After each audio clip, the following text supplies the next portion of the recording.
amigos espirituais nos recordam sempre, e está até no Livro dos Espíritos, que aquilo que é energia nos inunda, sai de nós e vem na nossa direção. Claro que a escolha é sempre nossa, dependendo do que pensamos, sentimos, sonhamos ou nos revoltamos, somos assediados por essas energias nas quais o próprio universo está mergulhado.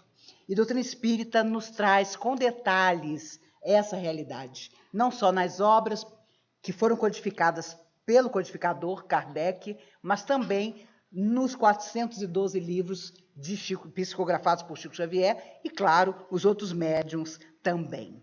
Os amigos espirituais contam, e está num filme que Gerard Depardieu fez sobre a Revolução Francesa, Danton, a Revolução.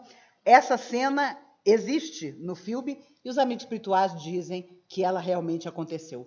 Quando Danton, na carroça, passa embaixo da casa de Robespierre, que morava numa água furtada, eles que já tinham sido amigos e juntos haviam provocado a Revolução Francesa que mudou o mundo, Danton olha para a janela e ele sabia que Robespierre tinha mania de ficar escondido atrás da cortina para olhar a rua. Imagine se ele não ia olhar a rua naquele momento em que Danton, por uma ordem dele, caminhava para a guilhotina.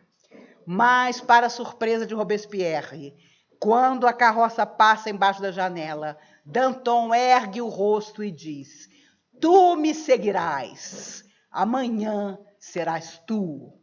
E 4 meses depois, finalizando os anos de terror que a Revolução Francesa também provocou, a cabeça de Robespierre rolou. Mas naquele dia era a vez de Danton. Os espíritos dizem que nossas palavras, é óbvio, têm uma força tremenda. Não só o nosso pensamento, os nossos sentimentos. Elas são construtoras ou destruidoras de muitas coisas do nosso destino e determinadas coisas que calamos e deveríamos falar, ou que falamos desviando os outros e o nosso próprio coração do correto, do digno, nos acompanham as consequências ao longo de várias existências.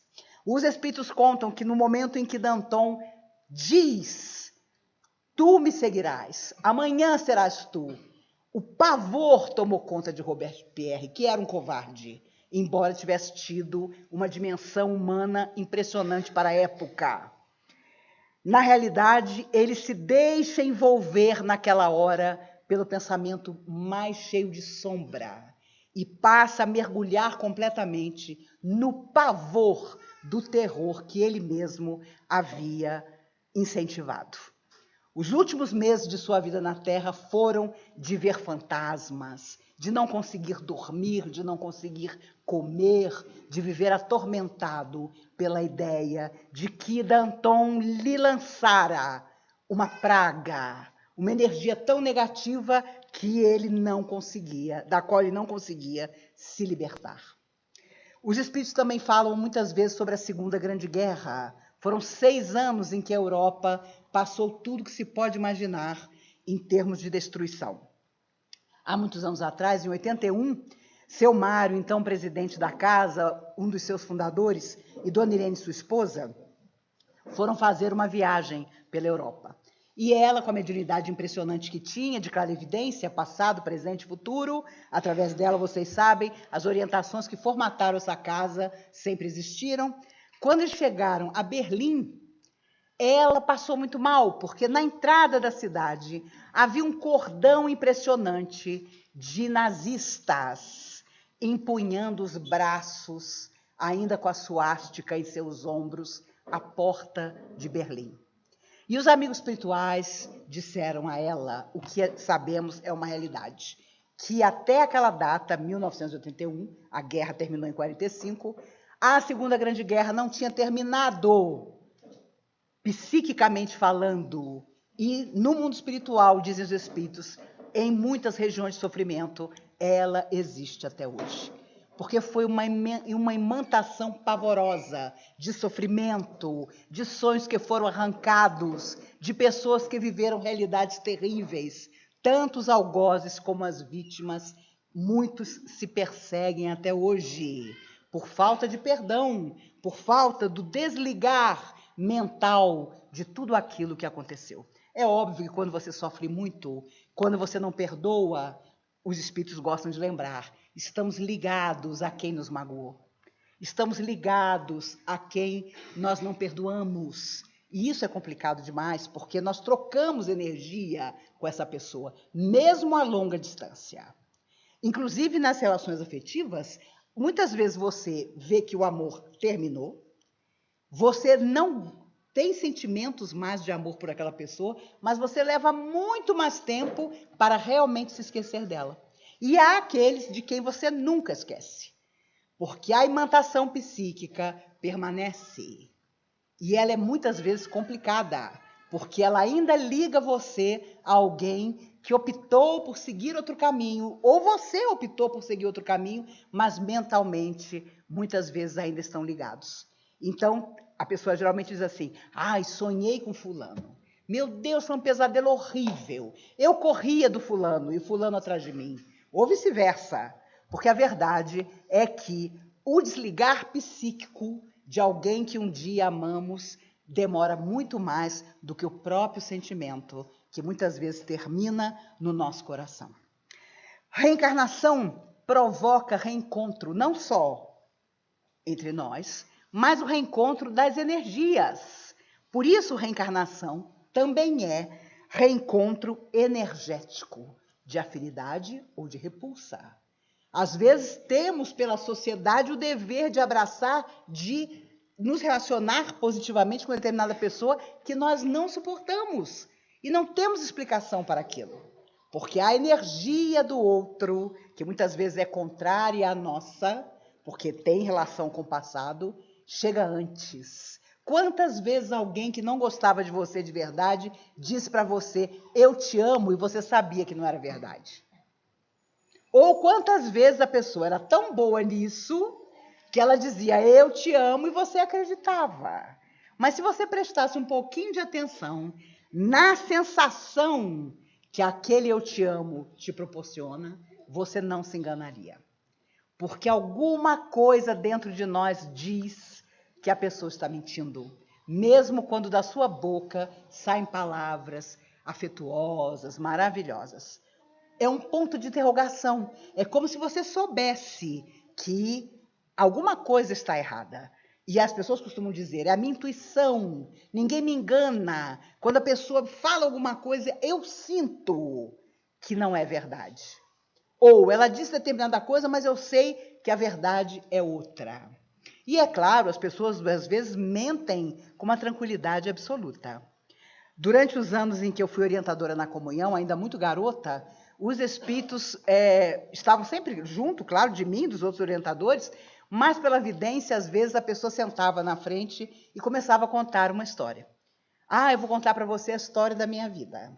E todo mundo que conta a história da vida imanta as coisas que aconteceram na vida de algodão doce. Olha, veja como eu sou uma vítima, veja como eu sou um incompreendido. E, às vezes, o espírito sofredor que acompanhava a pessoa tinha permissão de aparecer e dizer, vou te contar qual é a história de verdade. E eu fazia aquela cara de parede. A minha filha que diz que eu tenho uma cara de quem saiu do corpo e não voltou. Nesses momentos. E eu fazia aquele ar de estou absolutamente interessada no que você está dizendo, mesmo o espírito sofredor do lado dela, contando a verdade. A pessoa dizia, sou muito feliz. O espírito dizia, adivinha. Respeito muito minha esposa. O espírito olhava para minha cara e não falava nada, mas pelo olhar dele, você sabia. Por isso, eu sempre me lembrava de Paulo de Tarso. Somos observados por uma nuvem de testemunhas invisíveis.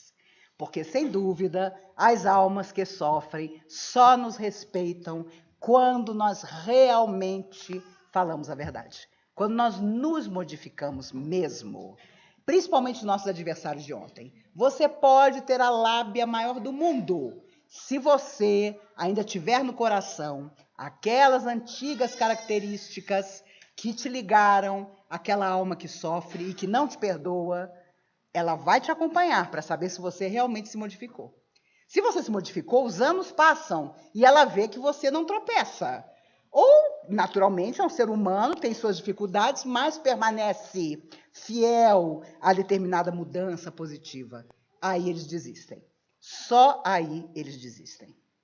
Já comentei várias vezes com vocês de ver as pessoas saírem da cabine de passe e serem abraçadas lá fora por almas sofredoras que nem entram. E tem certeza de que a pessoa vem, toma o passe, mas como ela vai voltar às velhas questões dela, eles não se preocupam, porque é o tipo de tratamento que não vai dar resultado, porque a própria pessoa não se desliga das imantações que ela precisa transformar. O Cristo sabia tanto disso que afirmava: vai e não peques mais, para que não te aconteça coisa pior. Porque é óbvio que essas imantações vão se endurecendo, vão se cristalizando dentro de nós e ficando cada vez mais difíceis de serem superadas. Os crimes cometidos entre inimigos que não se perdoaram, dizem os espíritos, são cada vez maiores no nosso planeta. Essas grandes tragédias, às vezes em família, que vem acontecendo, na verdade, são reencontros de pessoas que se odiaram e que não conseguem se perdoar. E numa hora de loucura, numa contrariedade, num grande amor que se esfacela, a pessoa parte para a violência. Isso é inegável, porque os reencontros são inúmeros, são totais, mas nem sempre conseguimos superar energias e transformá-las. Energias que saíram conosco do mundo espiritual, que renasceram conosco. E os amigos espirituais dizem que cada vez um número maior de crianças muito pequenas vão manifestar a questão da sensibilidade espiritual, que chamamos na doutrina espírita de mediunidade. Porque elas já renasceram com uma plateia de almas com quem estavam ligadas no mundo espiritual ou em outras vidas, para saber se dessa vez elas são a futura geração da transformação. Então tem acontecido muito de bebês não dormirem de forma nenhuma, chorarem sem motivo algum, apontarem para o nada, assustadas, e pessoas que nada têm a ver com a doutrina têm trazido para as casas espíritas as crianças muito pequenas buscando uma explicação para essa questão espiritual que está surgindo em tantas crianças pequenas. Nós sabemos que enfermidades são também uma forma de justiça que nós mesmos nos impusemos para resgates mais dolorosos, mais prementes. E, claro, cada enfermidade tem também a sua energia. Nós ficamos imantados, porque cada doença tem o seu tônus. E quando o nosso tônus, como seres humanos encarnados, é maior, mais positivo, a chance de cura, mesmo para gravíssimas enfermidades, é enorme. No livro Verdade e Amor, Emmanuel, ainda na década de 70, responde: o que estrutura espiritualmente o corpo de carne? E ele respondeu: o corpo espiritual é o corpo básico, constituído de matéria sutil, sobre o qual se organiza o corpo de carne. Por isso, às vezes, você nunca provou álcool e aparece em determinada idade um problema de fígado que ninguém sabe como surgiu, ou um problema de pâncreas. Trazemos imantações do nosso perispírito que teve esses vícios passados para um novo corpo. Então, as nossas deficiências orgânicas, sem dúvida, não estão relacionadas só ao DNA da nossa família. Porque não sei a família de vocês, mas a minha, se eu começo a pesquisar muito DNA, eu caio dura. Né? Você pode escolher a doença, porque tem todas. Né? Ainda recentemente, uma prima querida com câncer de mama, aos 45 anos, e eu comentei com minha tia, irmã de meu pai: meu Deus, mas nunca houve um caso de câncer de mama na família. E a minha tia disse: como não? Sua bisavó teve câncer de mama. Eu falei: não acredito. O único tipo de câncer que eu achava que não tinha na família. Tinha. Mas vejam que interessante, ela morreu velhinha. porque ela teve câncer de mama numa época inimaginável, que não havia tratamento, e na época o médico propôs tirar tudo o que hoje se faz. Tirar as 2 mamas, tirar as linfas embaixo dos braços. Ela viveu quase 20 anos depois. Então vejam que, de vez em quando não chegou sua hora, você topa, não importa a época, com alguém que te propõe determinada coisa, que na verdade, na qual você acredita, e você vai e faz, e você tem uma sobrevida que para a época é impressionante, porque ela morreu em 1955. Então imagine, e morreu idosa. Por isso, ele continua. O erro de uma encarnação passada pode influir na encarnação presente, predispondo o corpo físico a doenças? De que modo? E Emmanuel responde: a grande maioria das doenças tem sua causa profunda na estrutura semimaterial do corpo espiritual, nos lembrando que o nosso perispírito também é matéria. Então caiu por terra aquela história das pessoas de antigamente chegarem no centro espírita e imaginarem que iam ser recebidas por Gasparzinho, o fantasminha camarada.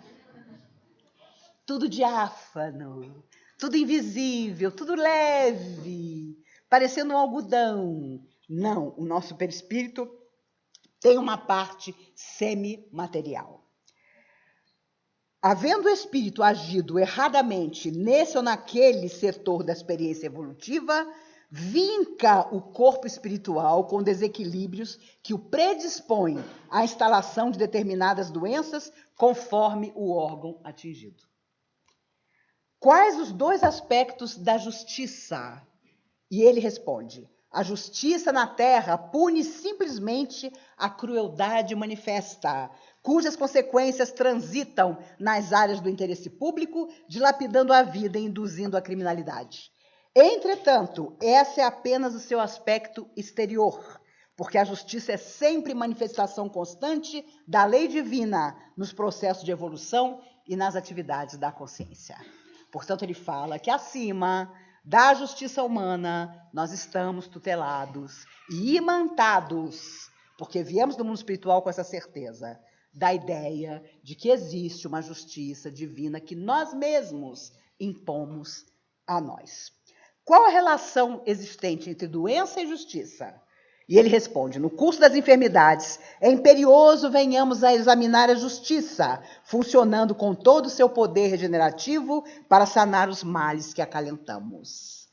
Por isso, tanta gente maravilhosa que nunca fez mal para ninguém tem doenças sérias.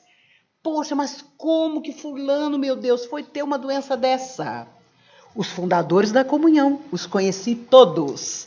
Todos tiveram um desencarne difícil, com graves enfermidades. Nenhum deles, na minha opinião, merecia, mas com certeza eram resgates do passado. E quanto mais bondosos, pior foi a doença. O único de todos eles que desencarnou sem estar doente foi seu Hercílio, nosso tesoureiro por mais de 30 anos. Ele tinha medo de morrer. E através de Dona Irene Carvalho, Mãe Isabel dizia a ele: Hercílio, não se preocupe. O mundo espiritual funciona assim. Da primeira vez nós dizemos: vamos embora, meu filho. E a pessoa diz: não vou.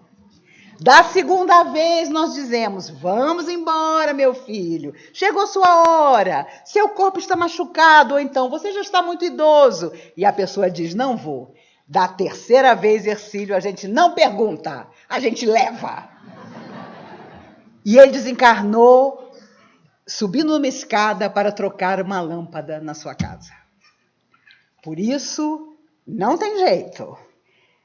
O que faz o espírito antes de reencarnar, visando a própria melhoria? Antes da reencarnação, nós mesmos, em plenitude de responsabilidade, analisamos os pontos vulneráveis da própria alma, advogando em nosso próprio favor a concessão de impedimentos físicos que, em tempo certo, nos imunizem ante a possibilidade de reincidência nos erros em que estamos incursos. Lembrando que as mazelas que trazemos, nós mesmos pedimos, ou, modernizando a coisa, nós mesmos criamos. Porque os espíritos também dizem que há enfermidades no mundo de hoje que não estavam programadas no nosso processo kármico, mas que nós estamos alimentando ali diariamente, com nossas intolerâncias, com nossos ódios, com as nossas incompreensões, com nossos preconceitos, e aí nós vamos nos imantando dessas vibrações tão difíceis.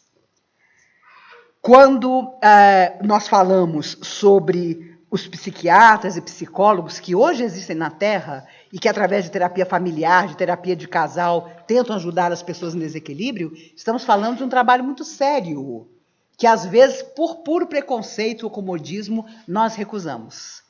Porque esses profissionais são também profissionais da saúde mental, emocional. E quando você resolve que você precisa conhecer você melhor, que você precisa se relacionar melhor com o meio em que você vive, você busca o terapeuta sério, digno, e com certeza você começa a pensar de forma diferente, consequentemente a sentir de forma diferente, e as coisas realmente se modificam.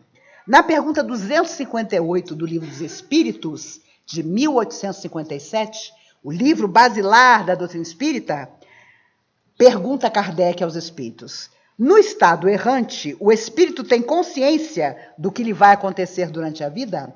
Vocês sabem, o espírito errante é aquele que está fora da matéria, entre uma encarnação e outra. Portanto, todos nós. E a resposta dos espíritos: ele mesmo escolhe o gênero de provas que deseja sofrer. Nisso consiste o seu livre-arbítrio. Ele mesmo escolhe o gênero de provas que deseja sofrer. E a coisa que a gente mais escuta é: eu tenho certeza que não pedi para passar por isso. Lê do engano. Nós pedimos e fomos até mais rigorosos, porque os espíritos sempre nos aconselham: olha, vai mais devagar, você não vai conseguir, vamos diminuir um pouco essa pretensão. Mas do lado de lá, alucinados para mergulhar de novo na carne para esquecer, nós imploramos as piores coisas, não é? Mas eles nos aconselham: vamos devagar, vamos começar de novo. Olha, fulano vai te dar trabalho, não tem problema. Eu adoro fulano, você passa a adorar todo mundo, porque você quer encontrar um pai, uma mãe que te aceitem, e para muitos espíritos isso é difícil. Por isso, numa palestra recente, o Divaldo Franco lembrou uma coisa: não importa o pai ou a mãe que você teve, compreenda-os, ame-os, se possível. Não faça exigências, porque eles foram a porta de entrada.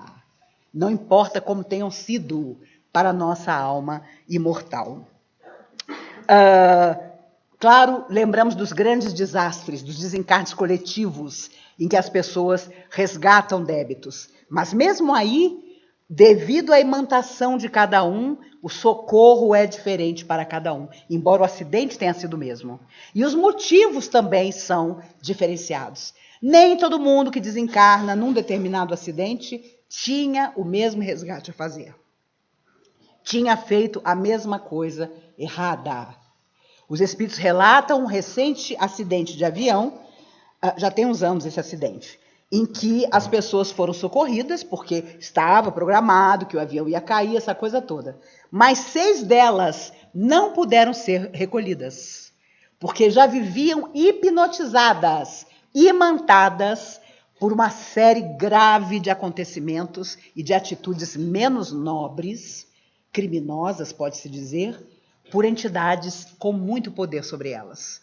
Então, os espíritos socorristas relatam a história dizendo que ficaram assim, os menos experientes, os mais recentes desencarnados que estavam entre os enfermeiros, ficaram inconformados. Mas por que a gente não pode impedir que esses 6 se afastem do avião sinistrado?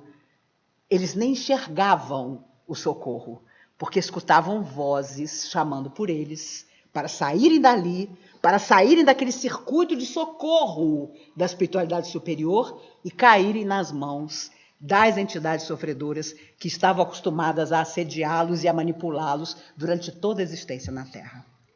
Então, justiça também aparece nessa hora.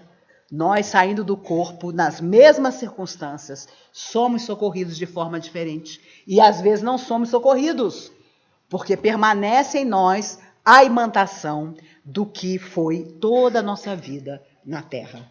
Por isso, cada dia em que nós nos melhoramos, estamos nos liberando para, no dia da nossa volta à verdadeira existência, estarmos mais livres, mais leves, e podermos entrar em sintonia com aqueles que virão nos receber. Não como almas perfeitas, mas como quem teve uma vida espiritualmente, psiquicamente produtiva, entre o nascer no corpo e o se separar dele.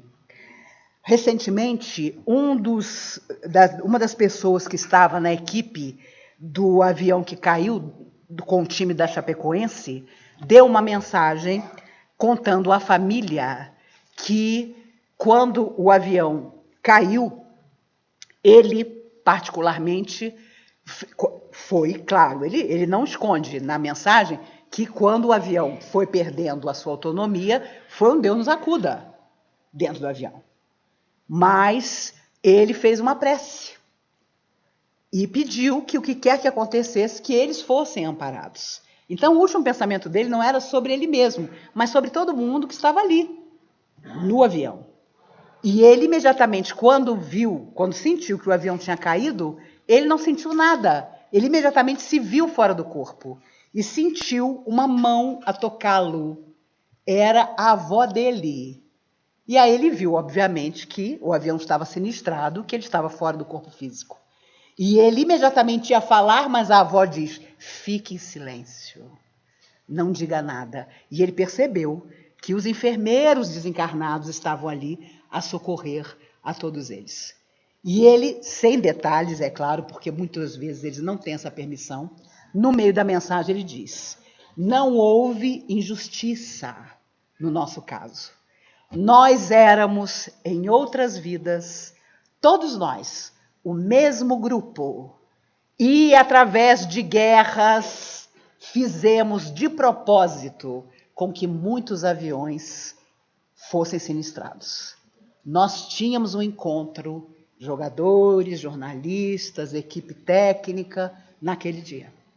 Apesar das pessoas que ficaram na Terra considerarem 1000 hipóteses e imaginarem, as famílias principalmente, que foi uma injustiça. Mas na mensagem ele diz, não entra em detalhes, talvez porque até nem soubesse ainda, mas ele diz, estávamos todos juntos novamente e precisávamos passar por esse resgate. E no final ele pede que as orações das pessoas continuassem a favor deles, porque eles ainda tinham uma caminhada para fazer para se recuperar daquele momento, naturalmente, que ainda está fazendo nesse mês de novembro 2 anos, é pouco para você estar no mundo espiritual. Os espíritos gostam de nos lembrar que o primeiro ano de um bebê na Terra e o primeiro ano de alguém que desencarnou do lado de lá é sempre difícil. Para o bebê, porque ele vai se imantar das energias do planeta. Para quem partiu, porque ele vai ter que tirar dele todas as energias, embora mantenha as lembranças de tudo que ele vivenciou. Vocês sabem que, no caso do menino João Hélio, que há 11 anos atrás, a mãe, assaltada por 5 pessoas, tentou tirá-lo do carro, mas o cinto de segurança não funcionou para abrir, e ele foi arrastado por 7 quilômetros nas ruas da zona norte do Rio de Janeiro, até ser completamente dilacerado. E a mãe, naturalmente, ficou desesperada, sem poder fazer nada, porque a filha mais velha saiu com ela, mas eles não deixaram que ela tirasse o menino.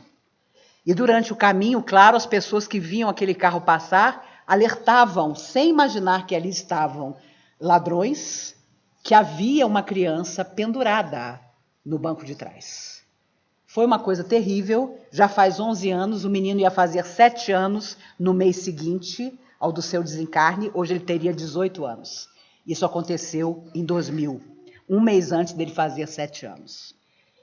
E ele transmite uma mensagem, os pais, inclusive, alugaram a própria casa, onde hoje funciona um centro espírita no Rio de Janeiro. Eles se mudaram do Rio de Janeiro, não suportaram as lembranças, mas até hoje funciona uma casa espírita onde eles moravam, casa de propriedade deles, onde eles fundaram o centro.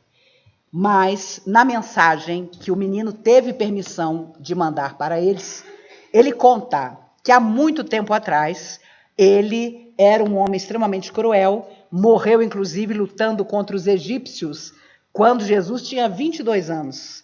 Jesus ainda não tinha começado a sua tarefa na Terra. Mas, ao desencarnar, ele entrou num processo pavoroso, porque o seu prazer como governador da região que ele comandava era atar a sua biga, onde 2 cavalos poderosos comandavam, velhos, crianças, mulheres, e fazê-los pelo deserto correr até que os corpos estivessem esquartejados. E os seus soldados, os seus subordinados, o aplaudiam freneticamente pelo esse diletantismo que ele tinha. Quando ele estava sem fazer nada, ele fazia isso. E fez isso com muita gente. E felicitou muita gente. Claro, quando desencarnou, naquela época recuada, ele se viu a braços com perseguições pavorosas. Ficou durante muitos séculos em grande sofrimento, porque se mantara do desespero daquelas mães que perdiam seus filhos dilacerados, elas mesmas dilaceradas também. Ele foi socorrido, mas depois de muito tempo, mas a sua situação era tão dramática no mundo espiritual que os espíritos disseram: vai ser difícil você encontrar um pai e uma mãe que te recebam, você precisa voltar para a Terra. E ele consegue encontrar um casal que tinha sido vítima dele, mas que o havia perdoado. Tinham sido dilacerados pelos cavalos, mas o tinham perdoado. E ele renasce no ano de 2001 pelo casal, mas com a certeza, porque ele pediu para ter a mesma morte. Então ele sabia, sua alma eterna sabia, que ele não completaria os 7 anos. Em geral, quando a pessoa tem um grande resgate a fazer, que vem de um suicídio, que vem de grandes loucuras do passado, ela não fica os 7 anos na Terra, os primeiros 7 anos, porque é quando se completa o processo reencarnatório. Então, por isso, tantas crianças já na maternidade têm graves enfermidades. Lutam contra um câncer durante 4, 5 anos da sua infância, mobilizam a família toda, mas acabam desencarnando nos primeiros 7 anos de vida. Porque só aí, aos 7 anos, é que você completa o processo reencarnatório e é definitivamente entregue à família que o recebeu. Ele chamava-se Titus Aelius e ele conta a sua história através da psicografia para dizer aos pais que, embora aquela morte dele houvesse parado o país inteiro, e isso beneficiou muito, porque todo mundo se comoveu. Todo mundo chorou com aquela mãe, aquele pai, fez prece por aquela família, fez prece por ele, pelo tipo de morte que ele tinha tido, e isso beneficiou grandemente no seu resgate no mundo espiritual. Não significa que, obrigatoriamente, as pessoas que o dilaceraram não tiveram a sua responsabilidade. Por isso Jesus afirmava: o escândalo é necessário, mas ai daquele por quem o escândalo vier. Às vezes há outras formas de resgatar, mas a própria alma faz questão de vivenciar em detalhes a mesma dor que provocou nos outros, porque não conseguiu se transformar. Acontece às vezes de estarmos aqui e os espíritos fazerem um tipo de tratamento em nós, enquanto a palestra acontece, que é como se fôssemos, como se alguém com um cinzel cortasse camadas de energias negativas e elas caem como se fossem pedaços, saindo de nós. E, claro, depois você toma o passe ou não. Já aconteceu de olhar para vocês e o tratamento ser tão intenso para nós encarnados e para os desencarnados presentes, que são em número 10 vezes maior do que o de encarnados, de ver vocês entrarem para o passe e pensar, poxa, se ele soubesse, não precisava tomar passe. Mas, para muitos de nós, o passe ainda é necessário, porque quem nos dá passe é uma pessoa encarnada, que está num corpo de carne, e há energias que só o corpo de carne tem. Por isso, às vezes, Chico Xavier sofria problemas graves de saúde. Quem é que podia imaginar que ele teria um resgate a fazer? Entretanto, Emmanuel dizia, isso eu não posso te ajudar, isso eu não posso fazer, porque o corpo tem suas próprias leis. Mais merecimento do que Chico? Difícil. Mas às vezes Emmanuel dizia, eu não posso te ajudar, eu não posso retirar a sua dor. E o interessante é que Chico aprendeu a chamar Dr. Bezerra de Menezes, porque o Dr. Bezerra de Menezes, essa alma magnífica, mentor da nossa comunhão, de tantas outras casas pelo mundo, tinha sempre um jeitinho. Por isso, Jesus, quando a pessoa vinha lhe pedir a cura, ele sempre tocava a pessoa na altura do coração. Imagine o que saía da mão do Cristo para aquele corpo que rogava a cura. Milhares de pessoas o procuraram, nem todas ele pôde curar. Ele curou apenas aquelas que já tinham aprendido a lição que a enfermidade, a cegueira, a obsessão lhes havia dado. Porque é claro que muito mais gente procurou por ele, mas nem todas ele pôde curar, porque nem ele podia revogar essa lei extraordinária que nos rege a todos. Existem pessoas que têm uma vida missão, existem as que têm uma vida tarefa, pessoas que sustentam um ambiente. Em cada família, dizem os espíritos, existe alguém que às vezes anonimamente, pela bondade do seu coração, impede que desequilíbrios maiores aconteçam naquela família. Ou que entidades que não têm permissão de estar naquele ambiente ali estejam. Dentro dos trabalhos espirituais, nos centros espíritas, chamamos essas pessoas de médium de sustentação. É aquele que frequenta o centro e diz assim, eu não tenho mediunidade nenhuma, eu não sinto nada. Eu conheci médios de sustentação maravilhosos, que não sentiam um arrepio. Mas sem um médio de sustentação, você não consegue fechar uma porta, dar um passe, receber uma entidade, fazer uma doutrinação. São médios importantíssimos, embora não tenham manifestações mediúnicas. Seu Mário, presidente da casa durante tantos anos, até seu desencarne, era um médium de sustentação. E por isso, claro, foi escolhido pelo mundo espiritual para estar com Dona Emília e juntos fundarem a Comunhão Espírita de Brasília. A verdade é que, recentemente, Divaldo comentou que a comunhão não foi por acaso fundada, não foi por acaso instalada em Brasília, e alertou que nós, que somos frequentadores, trabalhadores, nos preparássemos, porque o processo de profunda situação difícil para as pessoas não acabou. Vai permanecer por longo tempo, e as pessoas vão procurar uma casa como a comunhão em número muito maior do que já procuram. E ele desejou que estivéssemos todos preparados para receber essas pessoas. Essas pessoas, às vezes, que estão em altos postos e que estão completamente necessitadas de um auxílio maior. Portanto, existem essas pessoas, sim, que, com a sua própria mentalização, podem impedir que coisas negativas aconteçam. Na família de cada um de vocês, de repente, existe alguém. E às vezes não é alguém da família, não. É aquela pessoa que trabalha na sua casa há 20, há 30 anos. É aquela pessoa que está sempre presente nas horas difíceis da sua família. É o amigo. É aquele que você só encontra na sua hora difícil. É aquele que te oferece um livro na sua hora de necessidade. É aquele que telefona para você inadvertidamente, sem que você se lembrasse dessa pessoa. Sempre existem essas pessoas que sustentam um ambiente e que, mesmo que a dificuldade venha, elas conseguem imantar uma proteção, ainda que temporária, mas profundamente necessária.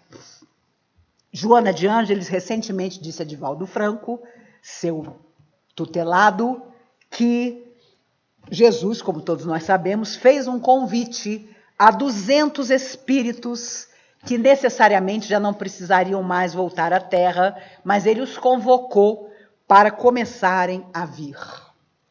E ela comentou com Divaldo, e já passo essa informação a vocês, que ela é a única que vai reencarnar, naturalmente, após o desencarne do Divaldo, no Brasil. Só ela. Os outros 190 e tantos vão se espalhar pelo mundo, principalmente pela Europa, o antigo continente, onde o psiquismo das pessoas ainda é muito antigo. E aquilo precisa viver uma grande revolução positiva. Todos os países. Mas aconteceu uma coisa interessantíssima, que João Rabelo, um dos diretores da FEB, me contava.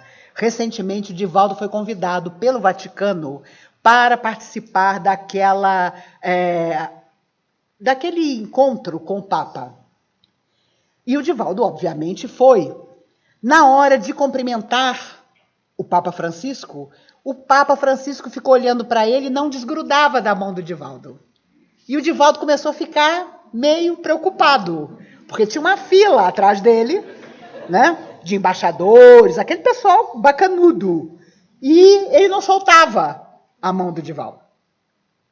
Divaldo olhou para o lado do Papa Francisco e viu Francisco de Assis e a irmã Clara, sua companheira, ao lado do Papa Francisco.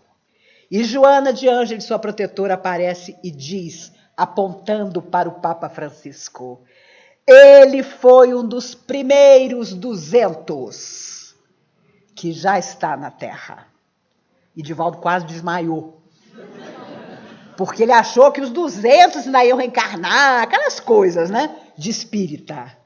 Pois ali estava Joana a dizer que o Papa Francisco, de 82 anos, tinha sido um dos convidados pelo próprio Cristo. E eu confesso a vocês que se eu fosse ele, eu beberia a água da chuva. Porque eu não sei como alguém não teve já a ideia de defenestrá-lo da terra. Porque, embora lentamente, ele vem ferindo situações que os nossos irmãos católicos há muito tempo precisavam não mais ignorar. E olha que ele deve estar sendo ameaçado por tudo e por nada. Mas ele é mesmo um franciscano, porque ali estava ao seu lado o próprio Francisco de Assis, que, segundo Joana, também voltará. É um dos 200 a quem Jesus pediu para retornar à Terra. Ele que não vem à Terra desde o século XIII, quando foi Francisco de Assis. Portanto, meus amigos, o melhor ainda não aconteceu. E como antes do melhor vem dificuldade, preparemo-nos, porque as dificuldades não serão poucas. Os nossos resgates acontecerão, sejam coletivos ou individuais. Não nos iludamos, tenhamos esperança, é diferente. E procuremos diariamente nos imantar da melhor energia do mundo, aquela que crê, aquela que sabe, aquela que espera positivamente. Não deixemos que nada nem ninguém nos desanime. Se nós quisermos desanimar, desanimemos por nós mesmos, porque aí fica mais fácil ficar animado de novo. E oremos sempre pelos nossos irmãos suicidas, porque eles se mantam da desistência absoluta. E com isso, paralisam, e mais que isso, embaralham as suas células mentais, perispirituais, e longo tempo será necessário para que eles possam recompor isso. Por isso, os corpos enfermos que terão até que estejam quites com aquele gesto, mas o compromisso sempre permanecerá. Ivone Pereira suicidou-se em várias encarnações, através da sua mediunidade, com o compromisso que ela tinha com as almas suicidas. Ela psicografa essa obra extraordinária que foi Memórias de um Suicida, em que Camilo Castelo Branco conta o seu tormento ainda na década de 20 do século passado.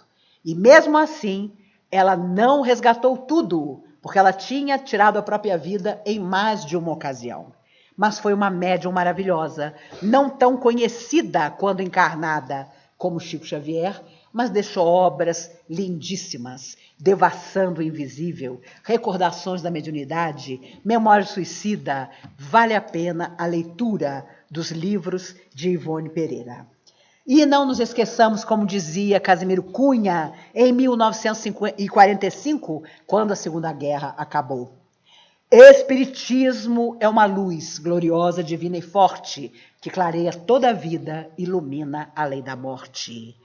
É uma luz generosa, de compreensão compassiva, que clareia em toda parte, que traz em toda parte o conforto da água viva. Se buscas o Espiritismo, norteia-te em sua luz. Espiritismo é uma escola. O mestre amado é Jesus.